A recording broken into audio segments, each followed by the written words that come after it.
Assalamualaikum warahmatullahi wabarakatuh.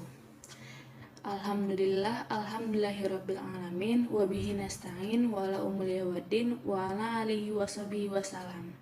Yang saya hormati Bapak Dr. Syahabuddin Said, MSI, selaku dosen pengampu mata kuliah aspek hukum, dan yang saya hormati teman-teman sekalian yang menonton video ini. Sebelumnya, saya ingin berterima kasih kepada teman-teman yang telah mengklik video ini. Semoga ilmu yang akan saya sampaikan bermanfaat. Amin, amin ya rabbal alamin. Sebelumnya saya akan memperkenalkan diri. Nama saya Tiara Ananda Syifaulia. Saya dari Universitas Sultan Ageng Tirtayasa, jurusan Ekonomi Syariah. Baik, pada kesempatan kali ini saya akan menyampaikan materi tentang pengantar hukum ekonomi.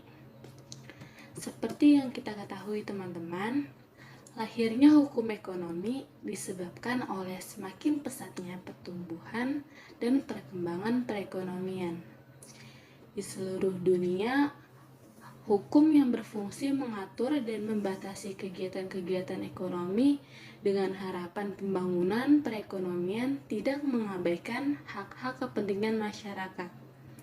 Dalam setiap kedudukan, kehidupan perekonomian yang sangat dibutuhkan oleh setiap negara, baik negara-negara maju dan negara-negara berkembang, menginginkan kelancaran jalannya proses perekonomian, sehingga membutuhkan ketaatan-ketaatan dalam setiap proses ekonomi. Dengan adanya aspek hukum dalam ekonomi yang mengatur setiap jalannya ekonomi, akan memperlancar dan mengatur perekonomian dengan aturan-aturan yang telah ditentukan dan dibuat secara kesepakatan. Banyak orang yang menyalahgunakan aturan hukum ekonomi yang seharusnya dijalankan sesuai dengan aturan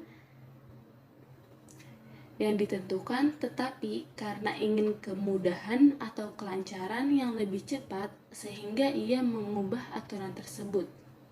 Disinilah sebenarnya bagaimana aturan dalam ekonomi itu harus dilaksanakan.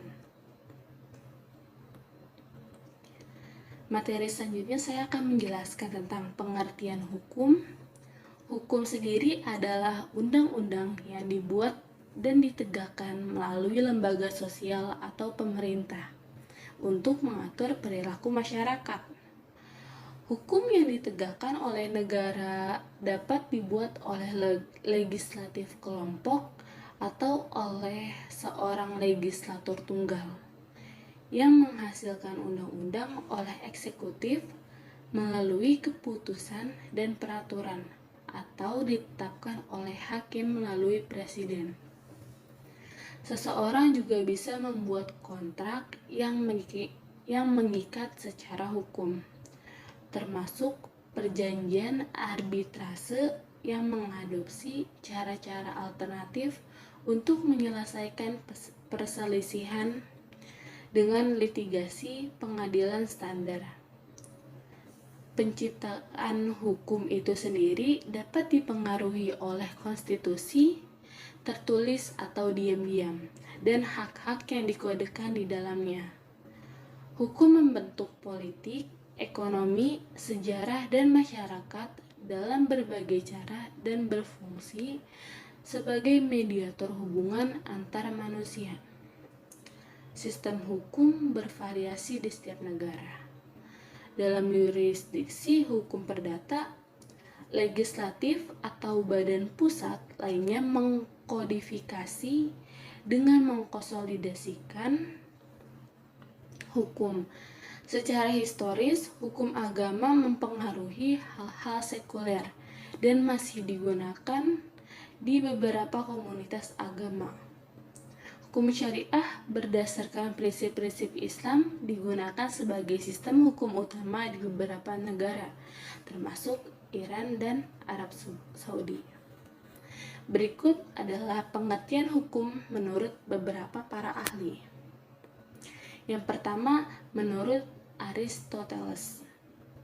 Aristoteles merupakan seorang filsuf yang berasal dari Yunani.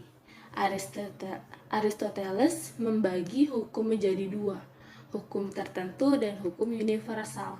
Hukum tertentu adalah aturan-aturan yang menetapkan dan melarang beberapa tindakan. Hukum universal adalah hukum alam. Ia memiliki aturan dan pengarahannya tersendiri. Yang kedua, menurut Immanuel Kant. Immanuel Kant adalah seorang filsuf yang terkenal dari abad ke-18. Menurut Immanuel, manusia akan tergerak untuk bertindak di bawah hukum, dan hal itu merupakan standar otoritatif yang mengikat secara perasaan. Manusia bisa bertindak sesuai kemauannya sendiri, namun tidak bertentangan dengan moral-moral yang berlaku dalam lingkungannya. Menurut Immanuel, hukum adalah syarat yang secara keseluruhan memiliki kehendak bebas untuk bisa menyesuaikan dan mengikuti peraturan. Selanjutnya yaitu menurut Mokhtar Kusumaja. Mokhtar Kusumaja memandang hukum sebagai alat bantu untuk segala macam proses perubahan yang ada dalam masyarakat.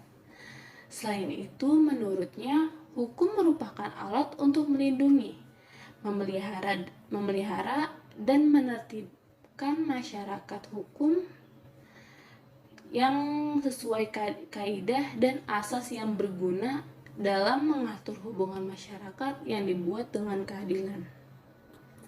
Selanjutnya yaitu menurut Thomas Hobbes. Thomas Hobbes adalah filsuf asal Inggris yang beranggapan bahwa hukum adalah alat perekat yang formal, memiliki kegunaan dalam menyatukan masyarakat yang pada awalnya tidak terorganisir. Thomas Hobbes adalah filsuf asal Inggris yang beranggapan bahwa hukum adalah alat perekat yang formal. Selanjutnya yaitu menurut Hans Kelsen. Hans Kelsen seorang ahli hukum dan juga filsuf asal Austria. Ia adalah seorang penggagas bahwa hukum merupakan teori hukum yang murni. Hans berpendapat bahwa hukum merupakan norma yang berisi tentang kondisi dan konsekuensi dalam tindakan tertentu. Konsekuensi dari pelanggaran hukum bisa berupa ancaman sanksi dari penguasa di dalam lingkungan masyarakat itu. Hans Kelsen, seorang ahli hukum dan juga filsuf asal Austria, ia adalah seorang penggagas bahwa hukum merupakan teori hukum yang murni. Hans berpendapat bahwa hukum merupakan norma yang berisi tentang kondisi dan konsekuensi di dalam tindak tertentu. Konsekuensi dari pelanggaran hukum bisa berupa ancaman sanksi dari penguasa di dalam lingkungan masyarakat itu. Menurut masyarakat, yang lebih penting adalah bagaimana penegakan hukum dan perlindungan hukum yang diberikan kepada mereka. Ada banyak sekali bidang hukum, mulai dari hukum pidana, perdata, acara, tata negara, hukum internasional, hukum adat, sampai hukum lingkungan. Baik, materi selanjutnya yaitu pengertian ekonomi. Secara umum, ekonomi ini memiliki arti sebagai ilmu yang mempelajari bagaimana cara manusia untuk memenuhi kebutuhan hidup mereka dengan menggunakan sumber daya yang tersedia. Segala bentuk usaha dan upaya manusia dalam memenuhi kebutuhan hidup tersebut dalam rangka untuk mendapatkan kesejahteraan hidup. Berikut beberapa pengertian ekonomi menurut para ahli. Yang pertama, menurut Richard Gillespie. Menurut Richard Gillespie, ilmu ekonomi yaitu ilmu yang mempelajari tentang upaya pemanfaatan sumber daya yang terbatas dan langka memenuhi kebutuhan manusia yang jumlahnya tanpa batas. Yang kedua, menurut Adam Smith. Adam Smith mengartikan bahwa ilmu ekonomi adalah upaya penyelidikan terhadap kondisi penyebab dari munculnya kekayaan sebuah negara. Yang ketiga, menurut Alfred Marshall. Menurut Alfred, ekonomi adalah ilmu tentang usaha individu terkait pekerjaan dalam kehidupan dan membahas tentang bagaimana manusia meraih pendapatan sekaligus menggunakannya. Materi selanjutnya yaitu pengertian hukum ekonomi. Hukum ekonomi itu merupakan ragam ketentuan yang menjelaskan tentang hubungan yang terjadi antara berbagai peristiwa ekonomi. Dalam hukum ekonomi terdapat dua jenis hubungan yang saling berkaitan satu sama lain, yaitu hubungan kausalitas atau sebab dan akibat, dan hukum fungsional atau saling mempengaruhi. Dalam prakteknya, hukum ekonomi tidak berlaku secara mutlak dan lebih bersifat cenderung terjadi. Berlakunya hukum ekonomi ditentukan oleh prinsip ceteris paribus. Hukum ekonomi hanya dapat menjelaskan peristiwa ekonomi ketika masyarakat yang tidak termasuk sebagai objek penelitian tidak mengalami perubahan. Syarat yang harus terpenuhi ialah adanya pendapatan, selera, harga barang lain, dan harapan akan masa depan yang bersifat tetap dan tidak berubah. Hukum ekonomi juga berlaku secara tepat jika tidak ada barang substitusi. Materi selanjutnya yaitu hubungan hukum ekonomi dan pembangunan. Peranan hukum dalam pembangunan di negara dunia ketiga telah menjadi perhatian besar. Kaum terpelajar dan secara politik dipertimbangkan penting.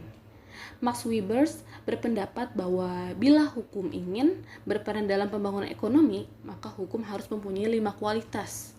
Seperti yang dikatakan oleh Burke dalam studinya tentang hukum dan pembangunan, yaitu yang pertama ada stability, yang kedua ada predictability, yang ketiga ada fairness, yang keempat ada education, yang kelima adalah the special development abilities of the lawyer. Selanjutnya, dalam fungsinya sebagai sarana pembangunan, hukum itu menurut Michael Heger dapat mengabdi dalam sektor, yaitu yang pertama hukum sebagai penertib atau ordering. Artinya yaitu dalam rangka penertiban ini, hukum dapat menciptakan suatu kerangka bagi pengambilan keputusan politik dan pemecah sengketa yang mungkin timbul melalui suatu hukum acara yang baik dan dapat meletakkan dasar hukum atau legitimasi bagi penggunaan kekuasaan.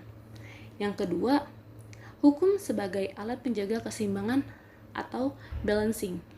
Fungsi hukum dapat menjaga keseimbangan dan keharmonisan antara kepentingan negara atau kepentingan umum dan kepentingan perorangan. Yang ketiga, hukum sebagai katalistor. Sebagai katalistor, hukum dapat membantu untuk dapat mempermudah terjadinya proses perubahan melalui pembangunan hukum atau law reform dengan bantuan tenaga kreatif di bidang profesi hukum. Sejarah singkat hukum dan pembangunan itu adalah terjemahan dari Law and Development yang mulai berkembang di Amerika Serikat sesudah Perang Dunia Kedua. Menurut Sajipto Raharjo, hukum berfungsi sebagai perlindungan bagi kepentingan manusia, dan karenanya hukum harus dilaksanakan. Hubungan hukum dan pembangunan ekonomi yaitu bahwa hukum dapat menjadi pegangan dan acuan dalam melakukan kegiatan dan dapat menciptakan norma atau peraturan hukum yang mendukung dalam kegiatan ekonomi dalam rangka pembangunan ekonomi. Hukum menjadi alat untuk mencapai kesejahteraan sosial sebagai tujuan ekonomi yang dicita-citakan oleh masyarakat. Pelaksanaan pembangunan ekonomi dapat dirasakan oleh semua pihak dan tidak mengorbankan hak dan kepentingan pihak yang lemah dengan melalui pembuatan peraturan atau undang-undang. Maka, dengan cara tersebut, hukum akan mempunyai peranan yang penting dalam pembangunan ekonomi. Peranan hukum dalam pembangunan ekonomi menjadi sangat penting karena selain dapat menyelesaikan masalah yang timbul, hukum juga dapat berperan sebagai peletak dasar-dasar dari pembangunan itu sendiri. Adapun materi yang terakhir yaitu tentang kondisifikasi norma hukum.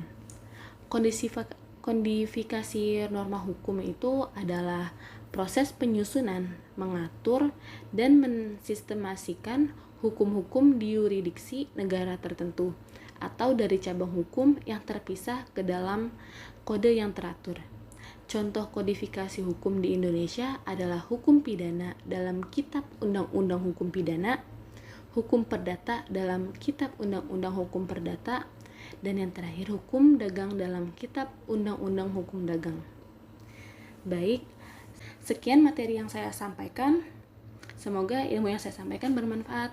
Terima kasih teman-teman. Assalamualaikum warahmatullahi wabarakatuh.